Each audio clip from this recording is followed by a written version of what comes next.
Hola, ¿qué tal? Hola Bienvenidos Cristóbal, todos. Hola, Olga, ¿qué tal? ¿Te encuentras bien hoy? muy bien, Me alegro gracias. mucho. Voy a dar algunos datos de lo que nos vas a hablar ahora, antes de darte paso, y voy a dar también algunos datos tuyos. ¿Te parece bien? Muy bien. Muy bien, Olga, fantástico. Mira, quiero que estéis atentos, muy atentos, especialmente atentos hoy, porque Olga es una gran especialista en muchas cosas, una gran especialista de corazón. Aquí debajo vais a tener más información de ella. Bien. Olga Torrado nos va a hablar hoy de cómo la educación emocional en nuestros hijos va a producir sí o sí unos adultos ricos y felices. Claro, ¿quién no quiere que sus hijos sean unos adultos ricos y felices? Pues Olga te va a dar hoy un montón de claves, así que estar atentos. Algunos datos de Olga para que sepáis algo más de ella. Ella nació en Sevilla, vive en Sevilla, como yo también vivo en Sevilla desde hace 20 años. Pero nací en Bilbao, ¿eh? Desde bien pequeñita Olga se sintió atraída por temas considerados extraños para una niña de su edad, como las religiones mistéricas. Oye, Olga, mira que eras una niña de pequeña rarita, ¿no? ¿Cómo es esto? Que Sigo rara. todavía sigue siendo rarita. Bueno, dentro de poco ya sabes que los raritos eran los que antes considerábamos normales. Bien. No hay normalidad ni... Bien, gracias a la curiosidad que siempre ha tenido Olga y un especial interés por la lectura como su hobby, que aún día sigue haciendo, sigue implementando, amplió sus conocimientos sobre crecimiento personal, psicología y espiritualidad. Bueno, pues se hizo una gran experta en bioneuroemoción y aquí debajo tenéis todos sus datos de contacto, olgatorrado.com, su correo electrónico olgatorradom@gmail.com, su Instagram olgatorradom y su canal de YouTube. Olga, que estoy deseando que nos cuentes. Yo tengo una hija de 12 años, tú también creo que tienes una hija más o menos. Quiero que nos cuentes cómo podemos hacer que nuestros hijos sean más ricos y más felices que nosotros. Porque mira, que es mejor empezar más antes que más después, Sí, ¿verdad? es Cuéntanos. importante empezar desde chico. Entonces yo te voy a Importante. contar así un poco por encima, a modo resumen. Bueno, sabemos que las emociones básicas son la alegría, el miedo, el enfado, la tristeza, la ira y el asco. Todas las emociones son un mecanismo de adaptación al entorno frente a los que reaccionamos de una manera inconsciente. Estos programas son heredados por nuestros ancestros y su función biológica es asegurar la supervivencia de la especie. El cuerpo reacciona ante las emociones, por ejemplo, con aumento del ritmo cardíaco, sudoración, temblor. Es muy importante saber gestionar la información que recibimos de los ancestros y que estamos proyectando en nuestros hijos, porque ellos la van a expresar de alguna forma directa o de una forma complementaria, pero en realidad nuestros hijos van a repetir nuestras mismas historias. Sentimos antes de nacer, es decir, venimos con las emociones y es necesario hacer una buena gestión emocional para poder prevenir de alguna manera lo que serán sin duda muchas heridas emocionales, conflictos y enfermedades cuando sean adultos. Para no repetir las mismas historias tampoco una y otra vez sin saber para qué. Desde el proyecto Sentido se sabe que todo lo que siente la madre lo está sintiendo el futuro hijo y de ahí la importancia de saber que las emociones que los padres sentimos influyen en los hijos. Te cuento más. Carl Gustav Jung definió la psique, que significa alma humana y que hay que diferenciarla de la mente, como la fuerza vital que todo el mundo tiene y que se denominan dos: psique consciente, que es aproximadamente el 5%, y psique inconsciente, que es el 95% aproximadamente. Por tanto, esto nos dice que el inconsciente es la parte que gobierna nuestra vida y en la que se guarda la mayoría de las informaciones. Existe el inconsciente individual, el inconsciente familiar, el inconsciente colectivo. Él también expuso los arquetipos, que trata de una información universal y que habita en el inconsciente colectivo, donde según Jung las personas se comportan en base a los arquetipos, es decir, a unos patrones definidos que nos hacen procesar las emociones y la relación con los demás de una determinada forma. También tenemos que revisar las creencias y dejar de identificarnos con las emociones, porque lo hacemos según nuestra programación. Por ejemplo, en lugar de decir yo soy enfadón o yo soy depresiva, cambiarlo por yo experimento enfado o yo siento tristeza. Está probado que gestionar de una manera sana las emociones desde niños ayuda a ser capaces de alcanzar metas, a tener menos síntomas físicos y a vivir en coherencia. Los padres conscientes sabemos que nuestros estados emocionales van a incidir en ellos, al igual que nuestras relaciones de pareja. Algunas enseñanzas básicas pueden ser recordarle que no está bien hacerle daño a los demás, aunque en mi caso como madre le repito más el trata a los demás como te gustaría que te tratasen, el enseñarles a que usen palabras para explicar cómo se sienten, el que aprendan a pedir ayuda a un adulto para resolver sus problemas. Es muy importante darle amor incondicional. Esto se me repite mucho en consulta con adultos, que el amor no sea como una moneda de cambio. Por ejemplo, cuando le dice, si te portas bien, te doy esto, si te sacas buenas notas, te doy la otra. Muchas veces cuando un padre o una madre me comenta que tiene un conflicto con su hijo, yo le pregunto, ¿tú la abrazas o la ropas en la cama y le dices te amo? Así, sin más. Otra tarea importante es enseñarles a responsabilizarse de todo en su vida, aprender que los actos tienen consecuencias, que no sirven las excusas ni las justificaciones. Esto les lleva a culpar fuera. Cuando dicen, por ejemplo, el profesor me tiene manía o no me da tiempo de hacer la cama, eso no, no lleva a ninguna parte. Aumentan su alegría si les enseñas a soltar la queja y les enseñas a vivir desde el agradecimiento. Desarrollar su autoestima es clave. Señalar sus puntos fuertes, sus talentos, enseñarles a quererse, motivarlos. Tenemos que aprender a cambiar nuestras propias creencias para enseñarles sobre la constancia, el compromiso, en lugar de esfuerzo y sacrificio, o dejar de señalar sus errores y cambiarlos por experiencias y aprendizajes. La educación emocional en menores tiene que ser un trabajo colectivo en la familia y en los colegios, porque no sirve de mucho estar implicado en este proceso y que ahora den con un profesor que no, o al revés. Yo tengo un ejemplo de un caso personal con mi hija.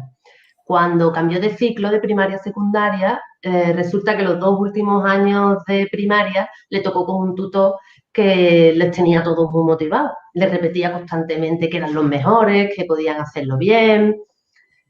Pero resulta que pasó con una nueva profesora en el curso siguiente y se pasaba el día riñéndoles a los niños, diciéndoles que eran lo peor, que no servían, que no iban a llegar a ninguna parte. Entonces yo me di cuenta que a mi hija le estaba afectando en el ánimo y en el rendimiento, y a otros niños también. Y fui a hablar con la profesora, que era muy joven, y me dijo que en la clase había 3 o 4 niños que se portaban regular, que no paraban, que la interrumpían continuamente y que ella muchas veces se iba llorando a su casa. Entonces, yo ya que ya más o menos conocía por dónde iba el tema, le pregunté, ninguno de esos niños es hijo único, ¿verdad? Y ella se quedó muy fija mirándome y me dijo, no.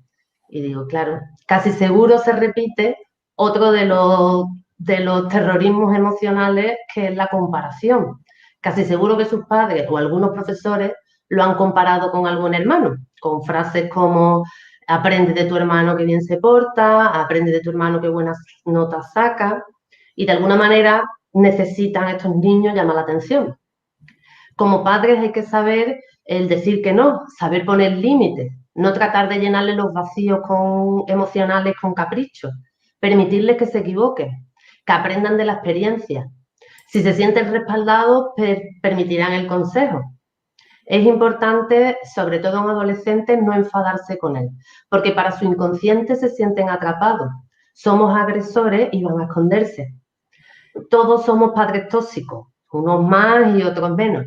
Están los padres manipuladores, los tiranos, los autoritarios, los exigentes, los intransigentes, los maltratadores físicos o verbales, padres egocéntricos y egoístas que siempre anteponen sus necesidades a las de sus hijos, padres que culpabilizan y responsabilizan a sus hijos de sus propios fracasos o frustraciones.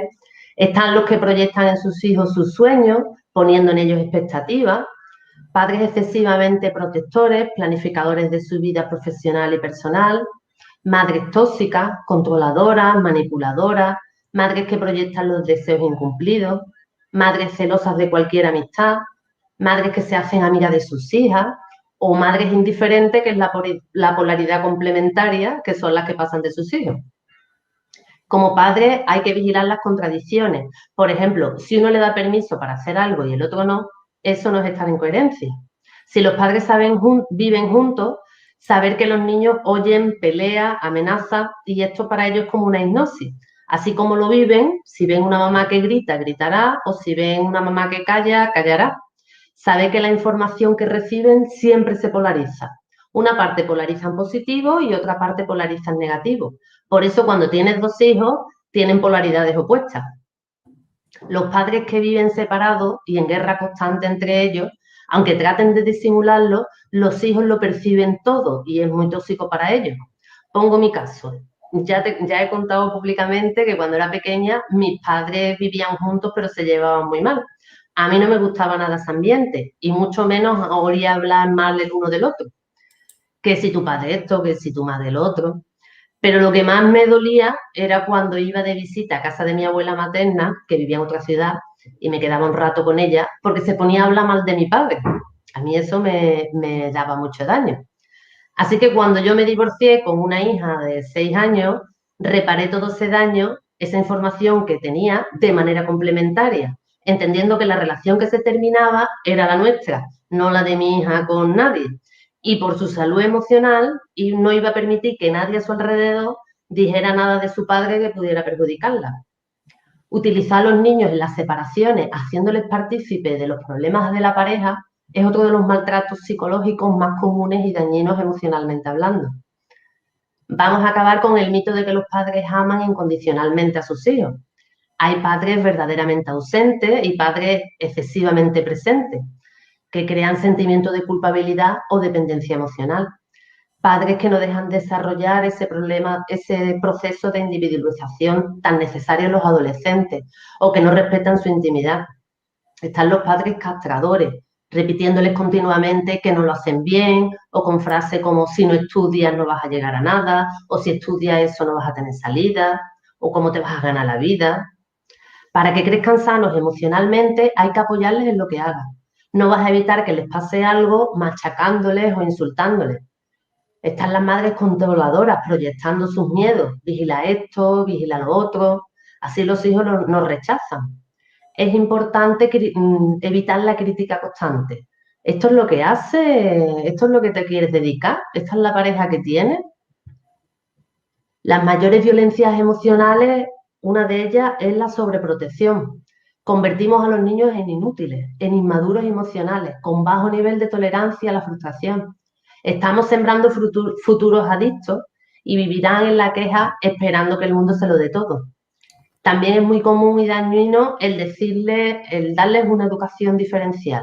O sea, por ejemplo, hacerles sentir a los niños que son superiores a las niñas o permitiendo que los niños hagan menos tareas en la casa que las niñas. Hay que saber desarrollar la confianza y saber acompañarlos en equilibrio. Como padres tenemos que trascender la información que hemos heredado con un cambio de percepción y desarrollar una mente compasiva. De esta manera trascenderemos la información de nuestros padres y liberaremos a nuestros hijos. Y termino con un texto sacado del libro Ángelus de Manuel Moreno Sánchez que dice: por propia experiencia sé que cuando a un hijo se le repite todos los días que es un estúpido, que no hace nada bien, que todo lo hace mal, el hijo crece inseguro de sí mismo y con la autoestima mutilada. Seguro acabará drogándose y sintiendo a alguien inepto para todo, porque es lo que él cree de sí mismo, lo que sus padres le enseñaron y repitieron hasta la saciedad. No sirves para nada. Pero si a un hijo se le dice todos los días que es maravilloso, que puede equivocarse cuantas veces quiera, siempre y cuando aprenda de sus errores, que no ha de temer a la vida y sí disfrutarla, el hijo crece con una autoestima y confianza en sí mismo elevada y, lo más importante de todo, con una capacidad para desarrollar sus propias potencialidades que dejará perplejo a todos los que se crucen con él. Fantástico, Olga. Me ha parecido maravilloso todo lo que nos has dicho, todo muy bien estructurado, muy bien organizado, muy directo. Le animo a la gente a que, como es una charla tan densa, tan bonita, le animo a la gente a que la vuelva a ver con papel y boli en las manos. Bueno, en resumen, os quiero decir, La educación emocional en vuestros hijos producirá unos adultos ricos y felices. ¿Qué padre no quiere que sus hijos sean unos adultos ricos y felices? Así que tomar buena nota. Olga Torrado es una gran especialista en muchas cosas. Aquí debajo tenéis más información sobre ella y a disfrutar y a amaros también, a ser amorosos y compasivos e indulgentes con vosotros mismos, porque todos somos tóxicos de alguna manera, pero enfocado desde el lado bueno, todos nos viene bien poner amor en nosotros mismos y luego en nuestros hijos. ¿Seguiremos siendo menos tóxicos? Bueno, pues un poquitín sí, pero yo intuyo que desde esta vida terrenal que tenemos aquí, en la que nuestra alma está deseando vivir algo, vivir experiencias, pues un poco tóxicos vamos a ser. La perfección existe, pero hay que llevar un entrenamiento mental y espiritual profundo. Que Sí, sí, seguramente no sí. es ni en un día ni en un año, posiblemente igual tampoco en una vida ni en 10 vidas, pero como ya llevamos cientos y cientos de vidas recorridas, igual vamos espabilando y creciendo un poco.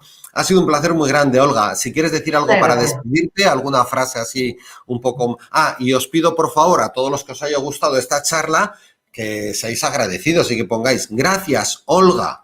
Nos ha gustado mucho tu charla. Ponerlo, ponerlo. Que Olga también se ha llevado un trabajito para hacer esta charla. Solo si os ha gustado, ¿eh? Si no os ha gustado, no. Dime, Olga, ¿alguna cosa para despedirte? Nada, agradecerte mucho el que me hayas dejado participar en tu canal, Cristóbal. Muy bien, muchas gracias por compartir con el mundo a través nuestro. Un abrazo muy grande.